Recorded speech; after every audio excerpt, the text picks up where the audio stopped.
السلام عليكم ورحمة الله وبركاته. إن الحمد لله نحمده ونستعينه ونستغفره ونعوذ بالله من شرور أنفسنا ومن سيئات أعمالنا. من يهده الله فلا مضل له ومن يضلله فلا هادي له. أشهد أن لا إله إلا الله وحده لا شريك له وأشهد أن محمدا عبده ورسوله. يا أيها الذين آمنوا اتقوا الله حق تقاته ولا تموتن إلا وأنتم مسلمون. يا أيها الناس اتقوا ربكم الذي خلقكم من نفس واحدة وخلق منها زوجها وبث منهما رجالا كثيرا ونساء واتقوا الله الذي تساءلون به والأرحام إن الله كان عليكم رقيبا. يا أيها الذين آمنوا اتقوا الله وقولوا قولا سديدا يصلح لكم أعمالكم ويغفر لكم ذنوبكم ومن يطع الله ورسوله فقد فاز فوزا عظيما. أما بعد فإن خير الحديث كتاب الله وخير الهدي هدي محمد صلى الله عليه وسلم وشر الأمور محدثاتها وكل محدثة بدعة وكل بدعة ضلالة وكل ضلالة في النار. اللهم صل على محمد وعلى آل محمد كما صليت على إبراهيم وعلى آل إبراهيم إنك حميد مجيد. اللهم بارك على محمد وعلى آل محمد كما باركت على إبراهيم وعلى آل إبراهيم إنك حميد مجيد. رب اشرح لي صدري ويسر لي أمري واحلل عقدة من لساني يفقهوا قولي. سبحانك لا علم لنا إلا ما علمتنا إنك أنت العليم الحكيم. أعوذ بالله السميع العليم من الشيطان الرجيم. فقد قال الله تعالى وإنك لعلى خلق عظيم. وقال تعالى والكاظمين الغيظ والعافين عن الناس والله يحب المحسنين. آج کا خطبہ جمعہ کا موضوع ہے حسن اخلاق، اچھے اخلاق. اور قرآن کریم کی جو آیات میں نے آپ کے سامنے پڑھی ہیں ان کے اندر بھی براہ راست ایک آیت کے اندر براہ راست اس کا ذکر ہے اور ایک کے اندر کچھ ان صفات کا ذکر ہے کہ جو حسن اخلاق کے لیے لازمی ہے یا حسن اخلاق کو وہ مستلزم ہے. تو نبی کریم صلی اللہ علیہ وسلم کی یہ خوبی بیان کی گئی ہے کہ نبی کریم صلی اللہ علیہ وسلم اخلاق کے اعلیٰ درجے پہ فائز. اور اخلاق کس کو کہتے ہیں؟ اخلاق کا مطلب یہ ہوتا ہے کہ اچھائی کا بدلہ بھی اچھائی دینا اور برائی کا بدلہ کیا دینا؟ اچھائی. اور حسن اخلاق یہ نہیں ہوتا کہ جو آپ کے ساتھ اچھا کرے آپ اس کے ساتھ تو اچھا کریں. مطلب یہ ہے کہ اگر آپ اچھا کرنے والے کے ساتھ برا کریں گے تو پھر تو آپ ظالم بھی ہیں، بدتمیز بھی ہیں، بد اخلاق بھی ہیں، پھر تو ساری صفتیں آپ کے اندر موجود ہیں. لیکن اگر آپ اچھا کرنے والے کے ساتھ بھی اچھا کرتے ہیں اور برا کرنے والے کے ساتھ بھی اچھا کرتے ہیں تو اس کا مطلب یہ ہے کہ آپ کے اندر وہ صلاحیت موجود ہے جس کو اللہ تعالیٰ نے خلق عظیم کہا ہے اور جو نبی کریم صلی اللہ علیہ وسلم کی خوبی کے طور پہ اس کو بیان کیا گیا. اس لیے نبی کریم صلی اللہ علیہ وسلم فرماتے تھے انما بعثت لاتمم مکارم الاخلاق. اللہ تعالیٰ نے مجھے بھیجا ہی اس لیے ہے کہ وہ ساری کی ساری چیزیں، وہ ساری کی ساری خوبیاں جن کو انسان بھی اچھا سمجھتے ہیں تو میں آ کے مزید ان کو پایا تکمیل تک پہنچا. تو یہ بات میں نے کئی دفعہ کہی ہے اور دوبارہ میں اس بات کو عرض کرتا ہوں کہ دین اسلام جس کا نام ہے نا، وہ اگر اس دین نہ بھی ہو تو انسانیت کے لیے رہنے کے لیے اس سے اچھا اور کوئی اصول اور ضابطہ اخلاق نہیں ہو سکتا. آپ اس بات کو سمجھ رہے ہیں کہ دین کو ہم تو بطور دین کے ہی لیتے ہیں، لیکن آپ فرض کریں کہ اس دنیا میں کوئی دین نہ ہو تو پھر انسان آپس میں بیٹھ کے جس ضابطۂ اخلاق کے اوپر اتفاق کریں گے وہ ضابطۂ اخلاق کی سب سے بہترین صورت وہی ہے جو دین اسلام کے اندر موجود ہے۔ تو نبی کریم صلی اللہ علیہ وسلم نے فرمایا کہ اس دنیا کے اندر رہنے کے لیے انسانوں کو جس ضابطۂ اخلاق کی اور جن اصول اور ضوابط کی ضرورت ہے میں ان کو مکمل کرنے کے لیے آیا ہوں، میں لوگوں کو وہ سمجھانے کے لیے آیا ہوں۔ تو ہمارے یہاں بعض دفعہ یہ کہا جاتا ہے کہ دیکھو جی آپ ہر جگہ پہ اسلام کو لے کے آ جاتے ہو، آپ ہر جگہ پہ مولوی بن جاتے ہو، آپ ہر جگہ پہ یہ بن جاتے ہو، تو انسان کے اندر کوئی رکھ رکھاؤ بھی ہونا چاہیے۔ تو بھیا رکھ رکھاؤ کا کیا مطلب؟ رکھ رکھاؤ سے اگر آپ کا مراد یہ ہے، موقع محل کو دیکھنے سے اگر آپ کی مراد یہ ہے کہ دین اسلام کی تعلیمات کے اوپر عمل پیرا ہونا، تو وہ تو اسلام کے خلاف نہیں، وہ تو اسلام ان کی سب سے زیادہ تلقین کرتا ہے اور نبی کریم صلی اللہ علیہ وسلم نے اس کی سب سے زیادہ تلقین کی ہے۔ لیکن اگر رکھ رکھاؤ سے مراد آپ کی کوئی غلط چیز ہے تو اس کا نام رکھ رکھاؤ نہیں ہے، اس کا نام کوئی اور ہونا چاہیے۔ موقع محل دیکھنے سے مراد اگر یہ ہے کہ آپ نے کسی غلط چیز کی کوئی بات کرنی ہے یا آپ نے کوئی غلط کام کرنا ہے یا آپ نے کوئی اس طرح کا معاملہ کرنا ہے، تو اس کا مطلب یہ ہے کہ وہ اصل میں حسن اخلاق کا اس کے ساتھ کوئی تعلق ہی نہیں ہے، اس کا عقل مندی اور دانش مندی کے ساتھ کوئی تعلق ہے ہی نہیں ہے، کیونکہ جن چیزوں کا عقل و دانش جن چیزوں کا تقاضا کرتی ہے وہ دین اسلام کے اندر پہلے سے ہی موجود ہے۔ اور نبی کریم صلی اللہ علیہ وسلم حضرت علی رضی اللہ تعالیٰ عنہ کے بارے میں آتا ہے، حضرت علی رضی اللہ تعالیٰ عنہ اسی طرح حسن بصری اور مختلف جو سلف صالحین ہیں انہوں نے حسن اخلاق کی تعریف یہ کی ہے، ان تحسن الی من یسیء الیک، کہ آپ اس بندے کے ساتھ بھی حسن اخلاق سے پیش آئیں جو آپ کے ساتھ برا معاملہ کرتا ہے۔ اور اسی بات کو اللہ تعالیٰ نے قرآن کریم کے اندر اس طرح ذکر کیا، فرمایا والکاظمین الغیظ والعافین عن الناس، کہ مسلمان اور اہل ایمان کی یہ صفت ہے وہ اپنے غصے کو پی جاتے ہیں۔ کاظمین الغیظ کا معنی ہے غصے کو پینا یا غصے کو کنٹرول کرنا یا غصے کو برداشت کرنا۔ غصہ نہ آنا یہ تو انسان کے بس میں نہیں ہے نا، دیکھیں جو بھی انسان ہے اور وہ نارمل ہے،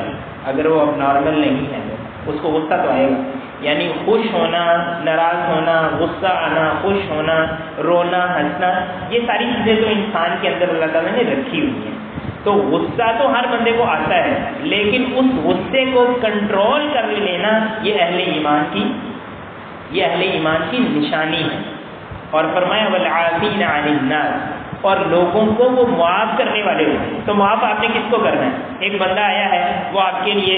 مٹھائی لے کے آیا ہے، آپ کے لیے پھل فروٹ لے کے آیا ہے، آپ رستے میں آ رہے تھے، وہ سائڈ پہ ہو کے کھڑا ہو گیا، تو آپ اس کو معاف کریں گے؟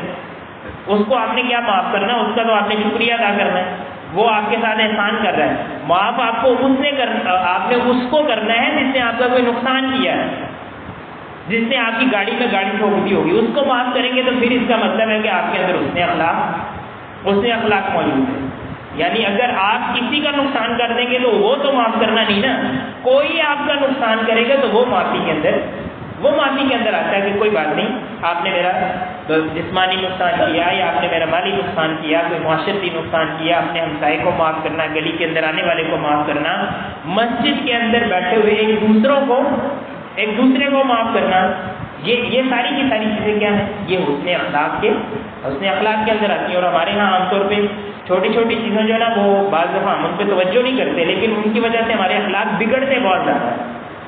مطلب آپ دیکھیں گے کہ مسجد کے اندر آپ کو ایسے لوگ نظر آ جائیں گے، وہ دو لوگ آپس میں صرف اس طرح ناراض ہو جاتے ہیں کہ اس نے میرے ساتھ اس طرح پاؤں ملایا تھا اور اس نے میرے ساتھ اس طرح کا ملایا، تو دیکھیں جی میں یہاں پہ کھڑا ہوا تھا تو یہ آگے یہاں پہ بیٹھ گیا، تو وہ دونوں کی آپس میں ناراضگی ہو جاتی ہے۔ یاد رکھیں میں بات ہر دفعہ دہراتا ہوں، میں یہ نہیں کہہ رہا کہ کوئی غلط کر رہا ہے تو وہ بالکل صحیح کر رہا ہے، اس کو کرتے رہنا چاہیے، لیکن مسئلہ یہ ہے کہ معاف کرنے والے کی فضیلت تو یہی نا کہ کوئی غلط کرے اور آپ آگے سے اس کے ساتھ احسان کا معاملہ کریں۔ اگر آپ سب کے سامنے اس کی وہ کیا کہتے ہیں عزت اس کی سب کے سامنے جو ہے نا وہ اس کے ہاتھ میں پکڑا دیں گے، پھر آپ کہیں جی اس نے غلطی کی تھی تو چلو جی میرا تو صبر ہی اچھا، تو یہ صبر نہیں ہے بھیا، آپ نے اپنا پورا بدلہ لے لیا۔ اور بعض دفعہ اس طرح ہوتا ہے کہ اگر کوئی آپ کو تھپڑ مارتا ہے تو اس کے مقابلے میں جو آپ نے زبان کے جو نشتر آپ اس کے خلاف چلاتے ہیں وہ بعض پر تھپڑ سے زیادہ زخمی انسان کو کرنے والے ہوتے ہیں. جراحات السنان لها التئام ولا يلتام ما جرح اللسان، کہ بعض دفعہ تیر اور تفنگ انسان کو لگ جائے تو وہ زخم انسان کا ختم ہو جاتا ہے، لیکن جو زبان سے زخم لگائے گئے ہوتے ہیں وہ ختم نہیں ہوتے. تو اسلام ہم سے یہ چاہتا ہے کہ نہ ہم کسی کو ہاتھ سے تکلیف دیں، نہ زبان سے تکلیف دیں، نہ رویوں سے تکلیف دیں. اور دیکھیں کہ ہم بعض دفعہ ایک دوسرے کے رویوں کی وجہ سے ہم پریشان ہو جاتے ہیں. وہ جی میری طرف دیکھتا کس طرح ہے، وہ میرے پاس سے اس طرح گزرا تھا، وہ میرے پاس سے اس طرح گزرا. تو یہ ساری کی ساری چیزیں جو ہے نا وہ ایک اچھے انسان کے اندر یہ باتیں ہونی چاہیے. لیکن یہ ہے کہ بحثیت مسلمان یہ زیادہ اچھی چیز ہے، یہ چیزیں جو ہے نا وہ زیادہ ہمارے اندر ہونی چاہیے. نبی کریم صلی اللہ علیہ وسلم کی حدیث ہے جو عام طور پہ آپ سنتے ہی رہتے ہیں. آپ نے فرمایا ما نقصت صدقة من مال وما زاد الله عبدا بعفو الا عزا وما تواضع احد لله الا رفعه الله،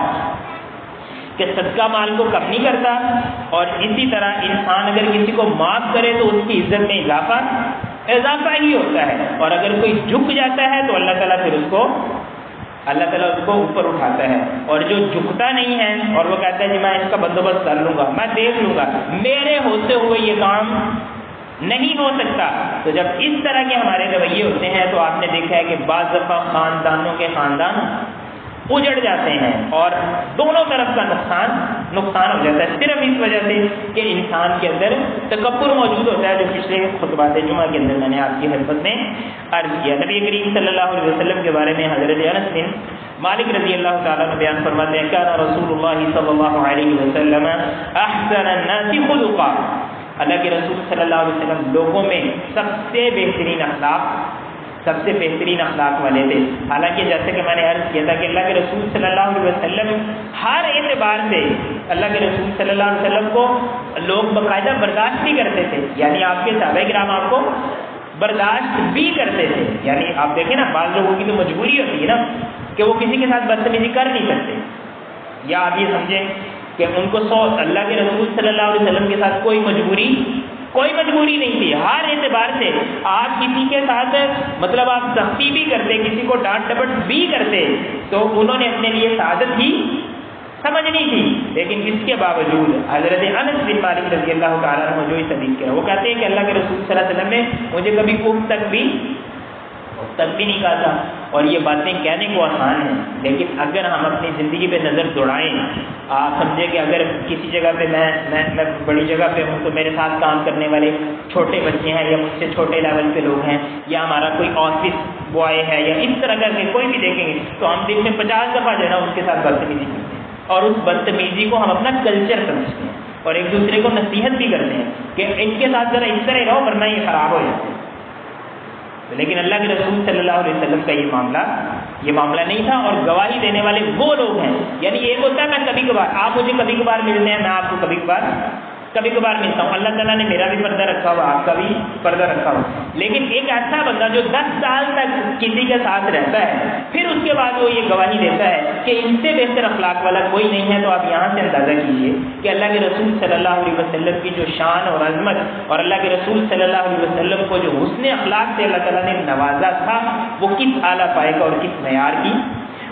معیار کا اللہ کے رسول صلی اللہ علیہ وسلم کے اندر اللہ نے خصوصیات رکھی ہوئی تھی. اسی وجہ سے حضرت عائشہ رضی اللہ تعالی عنہا فرماتی ہیں، کسی نے پوچھا اللہ کے رسول صلی اللہ علیہ وسلم کے بارے میں، آپ نے فرمایا کان خلقہ القرآن، اللہ کے رسول صلی اللہ علیہ وسلم جس طرح آسمانوں سے قرآن کریم نازل ہوا ہے اسی طرح اللہ کے رسول صلی اللہ علیہ وسلم زمین کے اوپر چلتا پھرتا قرآن کی آپ عملی تفسیر تھے. تو اللہ کے رسول صلی اللہ علیہ وسلم سے اگر ہمیں محبت کے دعوے ہیں تو اس کا مطلب یہ ہے کہ آپ کی سیرت کے اوپر اور آپ کا جو ہے نا وہ اخلاق کو بھی ہمیں اپنانا ہوگا. اسی طرح حضرت انس بن مالک رضی اللہ تعالیٰ عنہ ہی بیان کرتے ہیں، جیسا کہ میں نے آپ کے سامنے پہلے عرض کیا تھا کہ وہ کہتے ہیں کہ 10 سال تک اللہ کے رسول صلی اللہ علیہ وسلم کی میں نے خدمت کی ہے، تو اللہ کے رسول صلی اللہ علیہ وسلم نے خدمت رسول اللہ صلی اللہ علیہ وسلم 10 سنین فما قال لي قط اف ولا قال لشيء فعلته لما فعلته ولا لشيء لم افعله الا فعلت كذا. یعنی اللہ کے رسول نے مجھے اف تک نہیں کہا، اور اگر میں نے کوئی کام کر دیا یا میں نہیں کیا تو اللہ کے رسول نے یہ نہیں کہا کہ اوئے تم نے یہ کام کیوں نہیں کیا، اوئے تم نے یہ کیوں کیا. تو مطلب یہ ہمارے ہاں یہ عام کلچر سمجھا جاتا ہے، اور ہم سمجھتے ہیں کہ یہ ہماری لیڈرانہ صلاحیتوں ہمیں لیڈر ہم ہوں گے ہی تب جب ہم نیچے والے لوگوں کو ہر وقت ہم ڈانٹ ڈپٹ کرتے رہیں گے. تو ظاہر سی بات ہے کہ جب ہم حسن اخلاق کی بات کرتے ہیں تو حسن اخلاق کا مطلب یہ نہیں ہے کہ جو آپ سے اوپر والا ہے اس کے سامنے آپ نینے کریں اور جو نیچے والا ہے آپ اس کو ہر وقت ڈانٹ کریں. حسن اخلاق کا مطلب یہ ہے جو آپ سے اوپر والا ہے اس کے ساتھ بھی آپ نے حسن اخلاق سے پیش آنا ہے، جو نیچے والا ہے اس کے ساتھ بھی حسن اخلاق سے پیش آنا ہے. اپنے بیوی بچوں کے ساتھ معاملہ یہ رکھنا ہے، اپنے بہن بھائیوں کے ساتھ یہ معاملہ رکھنا ہے، امام اور خطیب کو اپنے جو نمازی ہیں ان کے ساتھ یہ معاملہ رکھنا ہے، اور نمازیوں کو آپس میں سب کے ساتھ جو ہے نا وہ یہ معاملہ رکھنا ضروری ہے. اور حسن اخلاق اسی چیز کا نام ہے. وہ جو دیگر حسن اخلاق ہوتے ہیں نا وہ حسن اخلاق نہیں ہوتا، وہ سمجھے ہماری مجبوریاں ہوتی ہیں، وہ تو ہمارے کاروباری ٹرک ہوتے ہیں. آپ یہ دیکھیں نا کہ یہ جو لوگ دکان پہ بیٹھے ہوتے ہیں یہ گاہک کے ساتھ کتنے اچھے طریقے سے ملتے ہیں، اور آپ سمجھیں کہ اس کو سر پہ بٹھانے تک جاتے ہیں. لیکن وہی گاہک اگر آپ سمجھیں کہ اس سے ان کے مفادات پہ زد پڑتی ہو تو کس طرح گالم گلوچ پہ بھی اتر آتے ہیں، کس طرح ایک دوسرے کا گریبان پکڑنے تک بھی جاتے ہیں. تو اس کا کیا مطلب؟ اس کا مطلب یہ ہے کہ یہ جذبہ جو ہے نا یہ محض کاروباری جذبہ ہے کہ اگر ہمیں فائدہ ہوگا تو ہم بڑے اچھے طریقے سے ملیں گے، اور اگر ہمیں فائدہ نہیں ہوگا تو ہم ایک دوسرے کو مطلب جس طرح عام طور پہ ہوتا ہے وہ ہم کرتے ہیں. نبی کریم صلی اللہ علیہ وسلم کی ایک اور حدیث ہے، حضرت نواس بن سمعان رضی اللہ تعالیٰ عنہ بیان کرتے ہیں سألت رسول اللہ صلی اللہ علیہ وسلم عن البر والاثم. میں نے اللہ کے رسول صلی اللہ علیہ وسلم سے پوچھا کہ اللہ کے رسول نیکی اور برائی کیا ہے؟ مطلب آپ کہتے ہیں نا کہ نیکی کرو اور برائی سے بچو، تو نیکی کیا چیز ہے اور برائی کیا چیز ہے؟ تو اللہ کے رسول صلی اللہ علیہ وسلم نے فرمایا البر حسن الخلق. نیکی یہ ہے کہ آپ حسن اخلاق سے پیش آؤ ہر ایک کے ساتھ. مراد یہ ہے کہ نیکی نماز پڑھنا بھی نیکی ہے، روزہ رکھنا بھی نیکی ہے، لمبے قیام کرنا بھی نیکی ہے، تہجد پڑھنا بھی نیکی ہے، اشراق پڑھنا بھی نیکی ہے، صدقہ خیرات کرنا بھی نیکی ہے. لیکن اس حاجی صاحب کا یا اس نمازی صاحب کا یا اس تہجد پڑھنے والے کو یہ نہیں سمجھنا چاہیے کہ دیکھو میں تو اتنی بڑی نیکیاں کر رہا ہوں تو لہٰذا میں جس کے ساتھ مرضی بدتمیزی کروں یہ میرے لیے کھلی اجازت ہے. تو دیکھو جی میں تو مولوی صاحب ہوں اور میں خطیب صاحب ہوں تو میں تو ساری دنیا کو میں تبلیغ کرتا ہوں تو کوئی بات نہیں میں بدتمیزی بھی کر لوں گا. تو مطلب یہ ہے کہ ساری کی ساری نیکیوں کے ساتھ حسن اخلاق کا ہونا بھی ضروری ہے. اور حسن اخلاق جو ہے وہ ہمارے رویوں سے پتہ چلتا ہے، اور ہمارے رویوں کا امتحان تب ہوتا ہے جب ہمیں کوئی مفادات نہ ہو تو ہم پھر بھی لوگوں کے ساتھ اچھے طریقے سے پیش آئیں، بلکہ اگر ہمارے مفادات پہ زد بھی پڑتی ہو تو ہم پھر بھی لوگوں کے ساتھ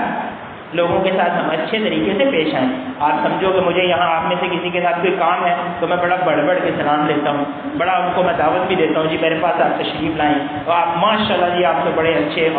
اور جس بندے سے مجھے کوئی مفاد نہیں ہو اس کے ساتھ میں سیدھے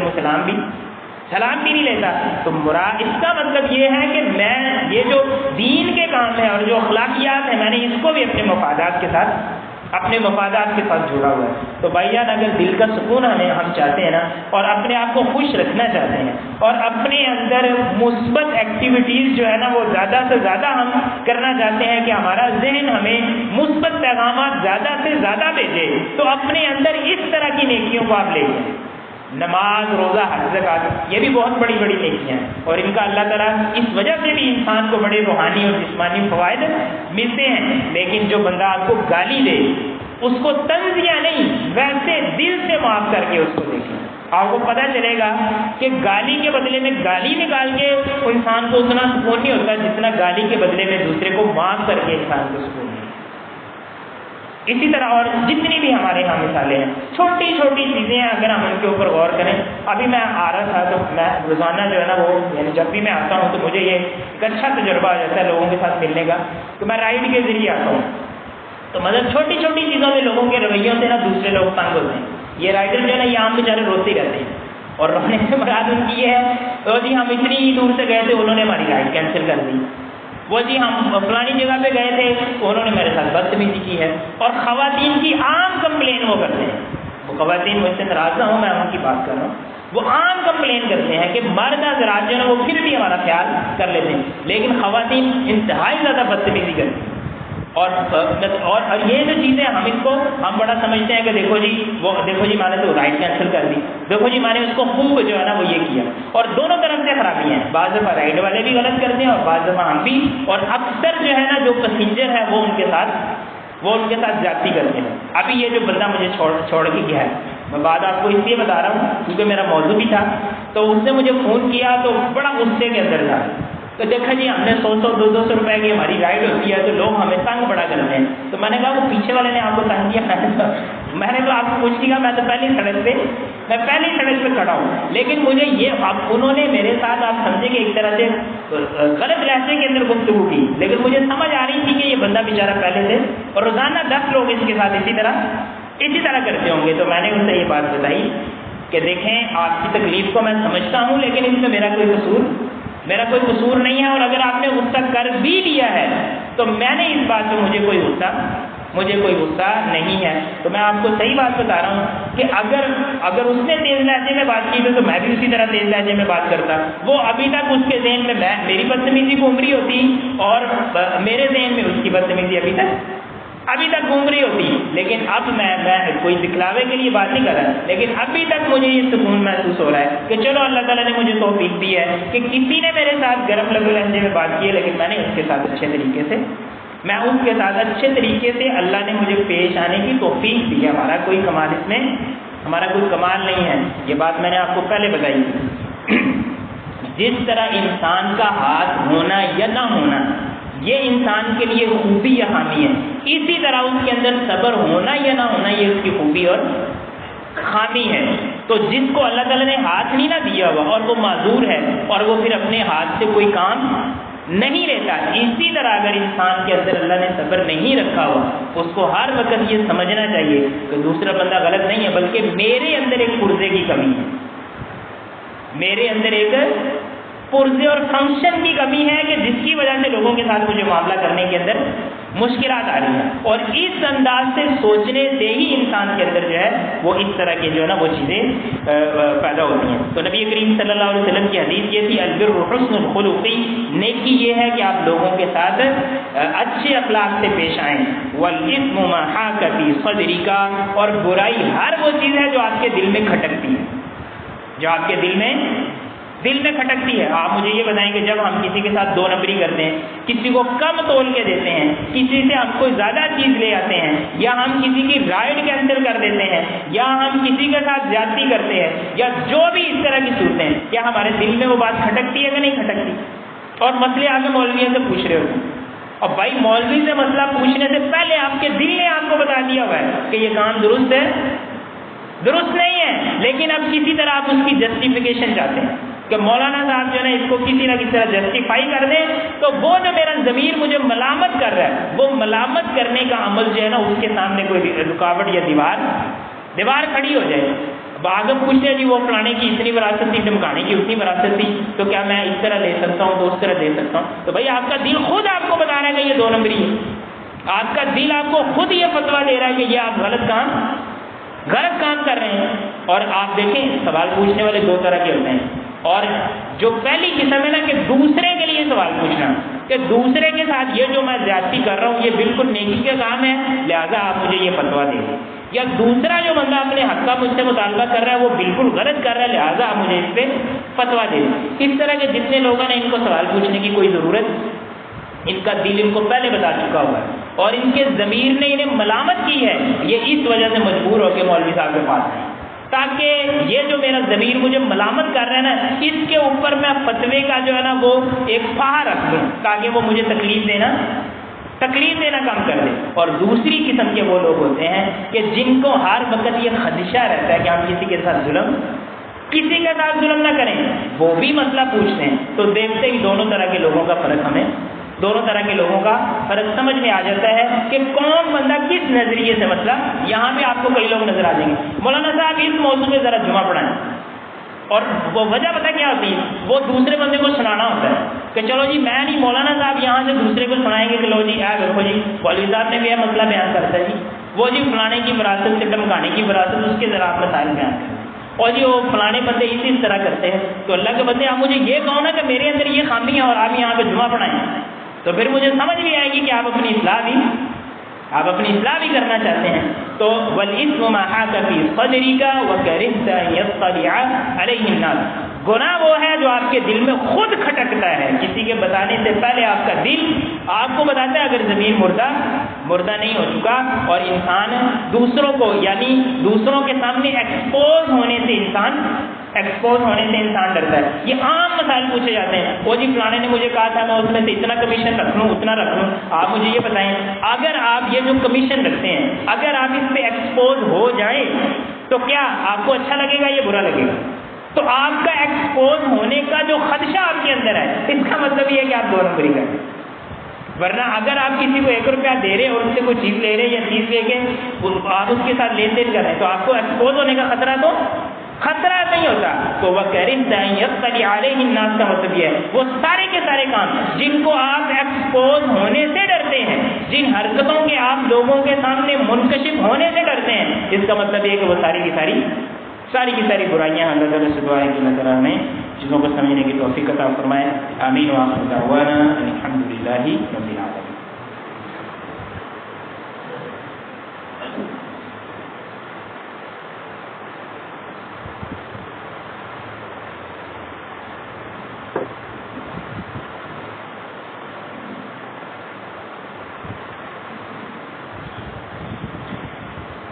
الحمد للہ وحدہ والصلاة والسلام علی من لا نبی بعدہ، اما بعد۔ ٹائم ہمارا مکمل ہو گیا، بس میں ایک حدیث پڑھ کے پھر ہم بات کو ختم کر دیتے ہیں۔ حضرت ابو درداء رضی اللہ تعالیٰ عنہ فرماتے ہیں نبی کریم صلی اللہ علیہ وسلم نے فرمایا ما من شيء اثقل في ميزان العبد المؤمن يوم القيامة من حسن الخلق، کہ قیامت والے دن جب ترازو کے اندر اعمال تولے جائیں گے تو سب سے بھاری جو عمل ہوگا وہ انسان کا حسن اخلاق ہوگا۔ اور اس طرح فرمایا وَإِنَّ اللَّهَ يُبْغِضُ الْفَاحِشَ الَّذِيَّ، اور اللہ تعالیٰ بدتمیزی کرنے والے، بدزبانی کرنے والے اور لوگوں کے ساتھ بد اخلاقی کے ساتھ پیش آنے والے کو صرف لوگ ہی برا نہیں سمجھتے، بلکہ اللہ تعالیٰ بھی ایسے شخص کو برا سمجھتا ہے کہ جو اپنے بندوں کے ساتھ اچھے طریقے سے گفتگو کرنے کی جس کو توفیق نہیں ملتی۔ اللہ تعالیٰ سے دعا ہے کہ اللہ تعالیٰ ہم سب کو توفیق عطا فرمائے۔ اللہم انصر الاسلام والمسلمین، اللہم انصر الجہاد والمجاہدین، اللہم اعز الاسلام والمسلمین وذل الکفر والکافرین وذل النفاق والمنافقین، اللہم انصر من نصر دین محمد صلی اللہ علیہ وسلم واجعلنا منهم، واخذل من خذل دین محمد صلی اللہ علیہ وسلم ولا تجعلنا منهم۔ سبحان ربك رب العزة عما يصفون، سلام على المرسلين، الحمد لله۔